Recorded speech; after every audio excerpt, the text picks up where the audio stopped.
प्रादेशिक समाचार एकांश भोपाल की खास प्रस्तुति भारत विकास डायरी सुनिए प्रतिदिन शाम 6:30 से 7 बजे तक विविध भारती पर और रात 8:15 बजे से 8:45 तक मीडियम वेव पर। भारत विकास डायरी में जानिए आपके और प्रदेश के हर संसदीय क्षेत्र की विकास यात्रा और सुनिए आप और खास लोगों से बातचीत, साथ में ढेर सारी जानकारी। तो सुनते रहिए भारत विकास डायरी।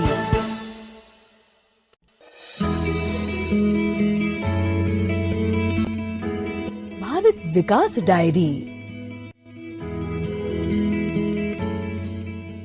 नमस्कार, प्रादेशिक समाचार एकांश के विशेष कार्यक्रम भारत विकास डायरी में आज हम बात करेंगे लोकसभा क्षेत्र खंडवा और खजुराहो की।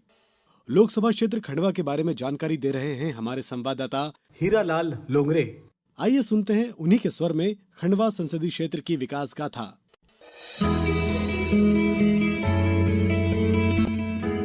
भारत विकास डायरी। खंडवा एक स्थान ही नहीं बल्कि आस्था, आध्यात्म, इतिहास और आधुनिकता की संगम स्थली है। खंडवा समुद्र तल से करीब 900 मीटर की ऊंचाई पर है। यह जिला नर्मदा और ताप्ती नदी घाटी के मध्य बसा है। खंडवा जंक्शन से देश के लगभग हर कोने के लिए सीधी रेल सेवा है। यहाँ से मुंबई, गोवा, दिल्ली, कोलकाता, बेंगलुरु, हैदराबाद, जम्मू, गुवाहाटी, अहमदाबाद, राजकोट, अजमेर, रांची, अमृतसर, वाराणसी, नागपुर सहित देश के विभिन्न हिस्सों के लिए ट्रेन है। करीब 152 वर्ष पहले एकमात्र ट्रेन खंडवा स्टेशन से गुजरती थी। आज खंडवा स्टेशन से देश के चारों हिस्सों को जोड़ने के लिए 100 से अधिक ट्रेनें 24 घंटे में गुजरती है। खंडवा देश का एकमात्र रेलवे स्टेशन है जहां रेलवे के 16 में से 4 जोन पश्चिम railway Mumbai, central railway Mumbai, पश्चिम मध्य रेलवे जबलपुर और दक्षिण मध्य रेलवे सिकंदराबाद के क्षेत्र में आते हैं। ओमकारेश्वर यहाँ का लोकप्रिय एवं पवित्र दर्शनीय स्थल है। इसे भारत के 12 ज्योतिर्लिंगों में शुमार किया जाता है। इसके अलावा भगवान ममलेश्वर महादेव मंदिर, दादाजी धूनीवाले आश्रम, संत सिंगाजी धाम, प्राचीन तुलजा भवानी माता मंदिर, माँ नौचंडी मंदिर, महाकाली मंदिर, महालक्ष्मी मंदिर, आशा देवी मंदिर, प्राचीन काली घोड़ी मंदिर जैसे अनेक आस्था के केंद्र हैं। प्राचीन काल में खांडववन के नाम से प्रचलित शहर के चारों दिशाओं में 4 कुंडों ऐतिहासिक धरोहर के रूप में विराजमान है। पूर्व में सूरज कुंड, पश्चिम में पद्म कुंड, उत्तर में रामेश्वर कुंड और दक्षिण में प्रसिद्ध भीम कुंड स्थापित है। यहाँ पर भोले बाबा विराजित है। जिले के नजदीकी पर्यटन स्थलों में ओमकारेश्वर और इंदिरा सागर पर्यटक परिसर, हनुमंतिया है। प्राचीन मान्यताओं के अनुसार खंडवा शहर का प्राचीन नाम खांडव था, जो मुगलों और अंग्रेजों के आने से बोलचाल में धीरे धीरे खंडवा हो गया। सन 1864 से यह नगर मध्य प्रदेश के नवगठित निमाड़ जिले का मुख्यालय रहा। सन 1867 में इसे नगर पालिका बना दिया गया। भारत के मध्य प्रदेश राज्य में स्थित खंडवा एक प्रमुख शहर है। खंडवा जिला कृषि आधारित क्षेत्र है। जिले में गेहूँ करीब 1,40,510 हेक्टेयर क्षेत्र में बोया जाता है। रबी सीजन में गेहूं के बाद अन्य मुख्य फसल चना है। इसके साथ ही सोयाबीन करीब 1,63,700 हेक्टेयर क्षेत्र में एवं प्याज करीब 7,000 हेक्टेयर क्षेत्र में उत्पादन किया जाता है। इसके अलावा निमाड़ क्षेत्र में कपास करीब 45,000 हेक्टेयर क्षेत्र में उत्पादन किया जाता है। वहीं हाल ही में जलवायु परिवर्तन के चलते जिले में मक्का की फसल के उत्पादन में वृद्धि देखी जा रही है। खंडवा लोकसभा निर्वाचन क्षेत्र भारत के मध्य प्रदेश राज्य के 29 लोकसभा निर्वाचन क्षेत्रों में से एक है। यह खंडवा निर्वाचन क्षेत्र 1957 में अस्तित्व में आया। इसमें बुरहानपुर जिले और देवास, खंडवा और खरगोन जिलों के कुछ हिस्से शामिल है। वर्तमान में सन 2008 में संसदीय और विधानसभा निर्वाचन क्षेत्रों के परिसीमन के बाद से खंडवा लोकसभा निर्वाचन क्षेत्र में खंडवा विधानसभा क्षेत्र, मांधाता, पंधाना, बुरहानपुर, नेपानगर, भिकनगांव, बड़वा, बागली सहित कुल 8 विधानसभा क्षेत्र शामिल है। भारत निर्वाचन आयोग द्वारा निर्धारित विशेष संक्षिप्त पुनरीक्षण कार्यक्रम के तहत खंडवा जिले में मतदाता सूची का अंतिम प्रकाशन कर दिया गया है। कलेक्टर एवं जिला निर्वाचन अधिकारी श्री अनूप कुमार सिंह ने बताया कि अब जिले में कुल 10,02,509 मतदाता दर्ज हैं, जिसमें से 5,12,072 पुरुष, 4,90,408 महिला मतदाता तथा 29 अन्य मतदाता है। मानधाता विधानसभा क्षेत्र क्रमांक 175 में कुल 2,17,498 मतदाता दर्ज है, जिसमें से 1,11,354 पुरुष, 1,06,140 महिला मतदाता तथा 4 अन्य मतदाता है। इसके अलावा हरसूद विधानसभा क्षेत्र क्रमांक 176 में कुल 2,28,294 मतदाता दर्ज है, जिसमें से 1,17,326 पुरुष, 1,10,964 महिला मतदाता तथा 4 अन्य मतदाता है। खंडवा विधानसभा क्षेत्र क्रमांक 177 में कुल 2,72,920 मतदाता दर्ज हैं, जिसमें से 1,38,239 पुरुष, 1,34,663 महिला मतदाता तथा 18 अन्य मतदाता है। पंधाना विधानसभा क्षेत्र क्रमांक 178 में कुल 2,83,797 मतदाता दर्ज है, जिसमें से 1,45,153 पुरुष, 1,38,641 महिला मतदाता तथा 3 अन्य मतदाता हैं। उन्होंने बताया कि जिले में कुल 1,062 मतदान केंद्र बनाए गए हैं, जिसमें से मानधाता विधानसभा क्षेत्र में कुल 248 मतदान केंद्र हैं, जबकि हरसूद विधानसभा क्षेत्र में 257, खंडवा विधानसभा क्षेत्र में 265 एवं पंधाना विधानसभा क्षेत्र में 292 मतदान केंद्र हैं। खंडवा सांसद ज्ञानेश्वर पाटिल ने कहा कि देश के प्रधानमंत्री श्री नरेंद्र मोदी द्वारा गरीब कल्याण की कई योजनाएं चलाई जा रही है। इसके माध्यम से हर गरीब को उस योजना का लाभ प्राप्त हो रहा है। पीएम आवास योजना के माध्यम से हर गरीब के सपने पूरे हो रहे हैं। आर्थिक रूप से कमजोर बीमारी से पीड़ित परिवार को इलाज के लिए आयुष्मान योजना, गरीब महिलाओं को उज्ज्वला गैस कनेक्शन निःशुल्क प्रदान किया जा रहा है। सांसद ज्ञानेश्वर पाटिल ने कहा कि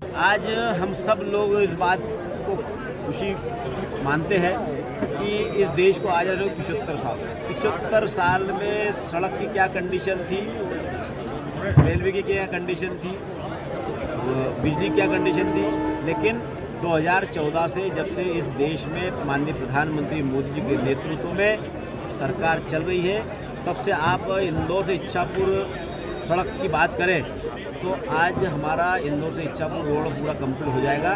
तो 2 से 2.5 घंटे में इच्छापुर से इंदौर पहुँच पाएंगे। तेज गति के साथ काम चल रहा है। रेलवे के इतिहास में 3 मेरे को खंडवा संसदीय क्षेत्र की जनता ने आशीर्वाद देकर भेजा है और मेरे 2 साल के कार्यकाल में 30 बजट पेश हुए। 3 बजट के अंदर लगभग 2,500 करोड़ रुपया रेलवे के सुदृढ़ीकरण के लिए हमारे माननीय प्रधानमंत्री मोदी जी ने इतनी बड़ी सौगात हमारे क्षेत्र के लोगों के लिए दी है। उसी के साथ साथ आज पासपोर्ट के लिए भी जब हमारे यहाँ के खंडवा बुरहानपुर के लोगों को पासपोर्ट के लिए इंदौर या भोपाल जाना पड़ता था, अब पासपोर्ट की सुविधाएं भी हमारे जनता को खंडवा में ही मिलेगी। और आने वाले समय में हम और हमारा प्रयास है कि यहाँ के युवाओं को रोजगार किस तरह से हम उपलब्ध करा सकते हैं। कृषि आधारित व्यवसाय लगाकर उनको रोजगार की भी व्यवस्था करेंगे और आने वाले समय में खंडवा में मिनी एयरपोर्ट भी बने ताकि हम लोगों को इंदौर जाने की ज़रूरत ना पड़े। हमने उस दिशा में भी काम शुरू किया है और उम्मीद है कि भारतीय जनता पार्टी की मोदी जी की सरकार के रहते हुए हमको सारी सुविधाएं निश्चित रूप से मिलेगी जो जनता के हित से जुड़ी हुई है। और ऐसा कोई क्षेत्र नहीं कि जिस क्षेत्र में हमारी मोदी जी की सरकार ने काम नहीं किया हो, चाहे पर्यटन के क्षेत्र की बात कर लो, सड़क के क्षेत्र की बात कर लो, कृषि के क्षेत्र की बात कर लो, स्वास्थ्य के क्षेत्र की बात कर लो, शिक्षा के क्षेत्र की बात कर लो, गरीबों के कल्याण की बात कर लो, पक्की छत का मकान देने का भी काम किया है। और चाहे धारा 370 की बात कर लो या हमारे आराध्य देव प्रभु श्री राम जी के भव्य राम मंदिर की बात कर लो, ये सारे काम मोदी जी के इस कार्यकाल में हुए हैं। ग्रामीण विकास मंत्रालय द्वारा शुरू किया गया आजीविका के नाम से जाना जाने वाला राष्ट्रीय ग्रामीण आजीविका मिशन का उद्देश्य गरीब ग्रामीण लोगों को सतत आजीविका संवर्धन, बेहतर वित्तीय सेवाओं के माध्यम से सक्षम प्लेटफॉर्म प्रदान करना है ताकि घरेलू आय को बढ़ाया जा सके, जिसका लाभ स्वयं सहायता समूह के माध्यम से महिलाओं को मिलने लगा है। मेरा नाम लीला महाजन है। मैं खंडवा जिला की रहने वाली हूँ और मैं आजीविका मिशन के अंतर्गत समूह से जुड़ी हुई हूँ। मेरे समूह का नाम सीमा स्वयं सहायता समूह है। पहले मेरी आर्थिक स्थिति बहुत ही खराब थी। मैं बहुत गरीब मजदूरी करती थी, मेरे पति भी मजदूरी करते थे और अब मैं जब से इस आजीविका मिशन से जुड़ी हुई हूँ, जब से मेरी आर्थिक स्थिति बहुत अच्छी हो गई है। अब इससे जुड़ी हुई हूँ, जब से मेरी आय भी थोड़ी अच्छी हो गई है। मैंने मतलब मोरिंगा की नर्सरी भी लगाई और अभी 1 एकड़ में मोरिंगा भी लगाया है और भी मतलब कि जो गतिविधियां हैं जैसे बर्मी कंपोस्ट है, केचुआ खाद है और जो अलग अलग तरीके की गतिविधियां हैं तो हमारी समूह की महिलाएं भी कर रही है और मैं भी उनके साथ में कर रही हूँ। सूक्ष्म, लघु और मध्यम उद्यम क्षेत्र में उद्यमों के साथ भारतीय अर्थव्यवस्था के एक अत्यधिक जीवंत और गतिशील क्षेत्र के रूप में उभरा है, जो उद्यमिता को बढ़ावा दे रहा है और कम पूंजी लागत पर अधिक स्वरोजगार के अवसर पैदा कर रहा है, जिसके चलते खंडवा जिले के दूरस्थ इलाकों में स्थानीय लोगों को बांस कला केंद्र के माध्यम से रोजगार प्राप्त हो रहा है। बांस कला केंद्र से जुड़े मोहन रोकड़े ने बताया कि मेरा नाम मोहन रोकड़े है। मैं मनमोहन कला समिति का अध्यक्ष हूँ।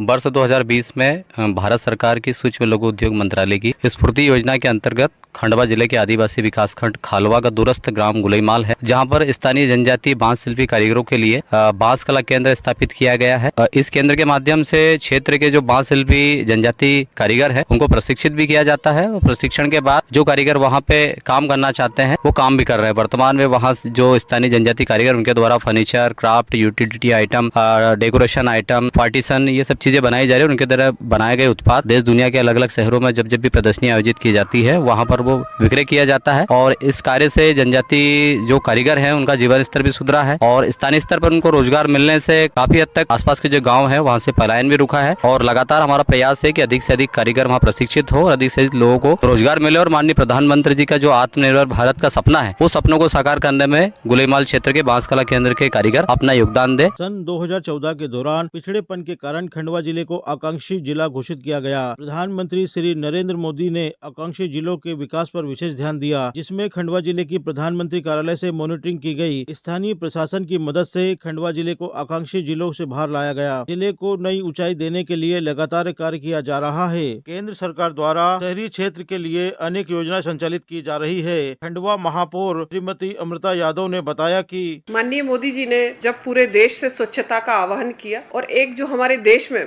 पूरी स्वच्छता की लहर चली और उसमें आम व्यक्ति ने भी उनका साथ दिया। जैसे माननीय मोदी जी ने तो शुरुआत की ही, लेकिन एक आम व्यक्ति ने भी उसमें बढ़ चढ़कर हिस्सा लिया। उसका नतीजा यह हुआ कि आज हमारे देश में जो स्वच्छता का स्तर सुधरा है और आज हमारे शहर देखिए, ग्रामीण देखिए, सभी दूर आज जो स्वच्छता हुई है तो इसका प्रयास माननीय मोदी जी ने किया और उसमें उनको सफलता भी मिली और उसके लिए आम जनता उनकी सहयोगी बनी और आम जनता में आज इतना जागरूक है। चाहे हमारा खंडवा देख लीजिए। शहरी क्षेत्र के साथ साथ ग्रामीण इलाकों में केंद्र सरकार द्वारा विभिन्न कल्याणकारी योजनाएं संचालित की जा रही है। जिला पंचायत सीईओ श्री शैलेंद्र सिंह सोलंकी ने बताया कि मनरेगा अंतर्गत जिले में 1,86,000 जॉब कार्ड धारक है, जिनमें 1,49,000 सक्रिय जॉब कार्ड धारक। हमारे यहाँ समय पर भुगतान बहुत अच्छा है, 99.03% हमारा समय पर भुगतान होता है। इस वित्तीय वर्ष में हमने 11,288 लाख रुपए का कार्य किया है, जिसमें श्रम और सामग्री संलग्न है। श्रम सामग्री का अनुपात हमारे यहाँ अच्छा है। हम लोगों ने अचीवमेंट के आधार पर 63% हम लोग लेबर अचीव करेंगे। जिले में अमृत सरोवर का टारगेट जो हमको दिया था 75, उसके अगेंस्ट हम लोगों ने 106 तालाब निर्मित कर लिए हैं, जो मध्य प्रदेश में जिले का अच्छी पोजीशन है। हमारे यहाँ 13 जगहों पर हम लोगों ने गौशाला का निर्माण किया है। जिले में हम लोगों ने पुराने तालाब के स्ट्रक्चर पुष्कर धरोहर के रूप में लिए थे, जिसमें हम लोगों ने जीर्णोद्धार किया है। तो करीब 1218 कार्य ऐसे लिए हैं जिसमें तालाब है, चेक डैम है, इस प्रकार से जिनको हम लोगों ने पुष्कर धरोहर को लेकर के उनका जीर्णोद्धार किया है। जिले में वृक्षारोपण के कार्यक्रम भी चल रहे हैं। मियावाकी अंतर्गत इस वर्ष हम लोगों ने 32,000 पौधे 5 हेक्टेयर क्षेत्रफल में बोए हैं और सामान्य वृक्षारोपण करीब 44,000 पौधे लगाए हैं, जो 58 हेक्टेयर पे लगाए गए हैं। स्वच्छ भारत मिशन अंतर्गत हमारे जिले में कुल 719 ग्राम हैं, जिनमें से मॉडल ग्राम 477 हम लोगों ने कर दिए हैं। सामुदायिक स्वच्छता परिसर हम लोगों को 74 का लक्ष्य प्राप्त हुआ था, जिसमें से हम लोगों ने 67 पूर्ण कर लिए हैं और 7 और प्रगतिरत है। जब हम इंडिविजुअल हाउस होल्ड लेटरिंग्स की बात करते हैं तो हमें करीब 16,663 का लक्ष्य दिया था, जिसमें हम लोगों ने 15,500 समथिंग बना दिए हैं। करीब 1162 अभी भी वो रनिंग फेज पर हैं, जो इसी वर्ष के हैं और वो भी पूर्ण कर लेंगे। राष्ट्रीय NRLM जो अब हम लोग SRLM के बारे में के रूप में जानते हैं, इसमें करीब 8,740 स्वसहायता समूह बनाए गए हैं, जिसमें 1 लाख से ज़्यादा दीदियां हैं। इन 1 लाख से ज़्यादा दीदियों में करीब 11,000 दीदियां हैं जो हमारी लखपति दीदी के रूप में हैं। इनके मुख्य रूप से कार्य की बात करें तो रुद्राक्ष कैफे दीदियों द्वारा संचालित किया जा रहा है ओंकारेश्वर में। कलेक्ट्रेट परिसर खंडवा में दीदी द्वारा दीदी कैफ़े चालू किया गया है। ऐसा ही यहाँ पर कुसुम की खेती भी जलकुआं में की जा रही है। खंडवा कलेक्टर श्री अनूप कुमार सिंह ने बताया कि खंडवा जिला प्रशासन द्वारा अच्छा प्रयास किया जा रहा है, जिसके परिणाम भी हम लोगों को देखने में मिल रहे हैं। यदि सर्वप्रथम मैं आयुष्मान योजना की बात करूं तो उसमें जिले को जो 9,79,790 का टारगेट प्राप्त हुआ था, उसके विरुद्ध आज दिनांक तक हम लोग 8,28,295 आयुष्मान कार्ड बनवा चुके हैं, जो कि प्रतिशतता के टर्म्स में 84.54 होता है।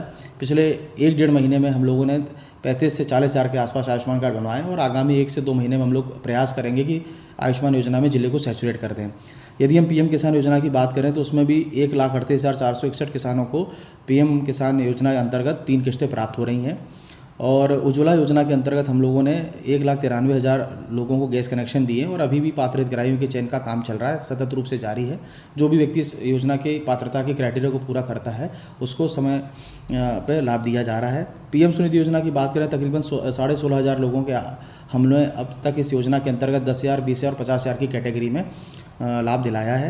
इसी तरीके से यदि प्रधानमंत्री आवास योजना की बात करते हैं ग्रामीण क्षेत्र में, तो अब तक इस जिले में कुल 53,000 आवास प्राप्त हुए थे, जिसके विरुद्ध लगभग 49,000 आवास पूर्ण किए जा चुके हैं, जो 91% पूर्णता को बताता है। और जो बचे हुए आवास उन पर भी लगातार कार्रवाई जारी है और अगले 1 से 1.5 महीने में ये आवास भी पूर्ण कर लिए जाएंगे।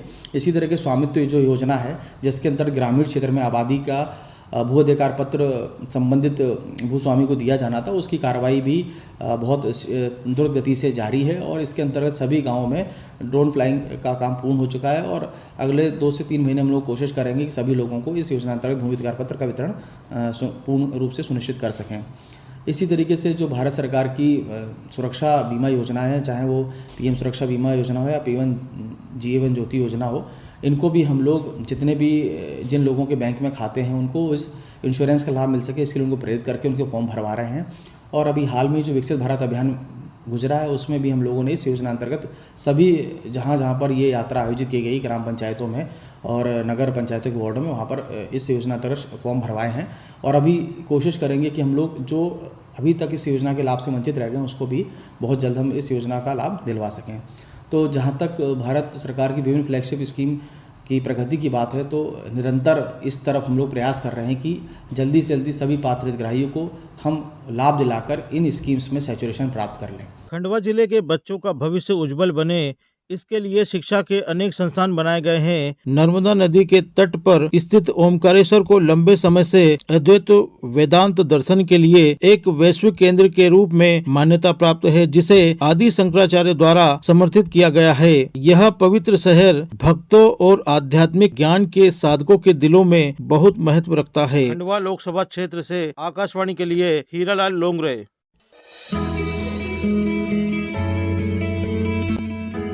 भारत विकास डायरी।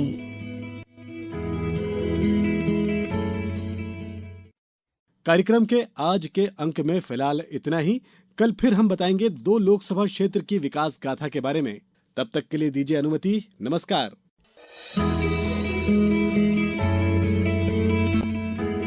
भारत विकास डायरी।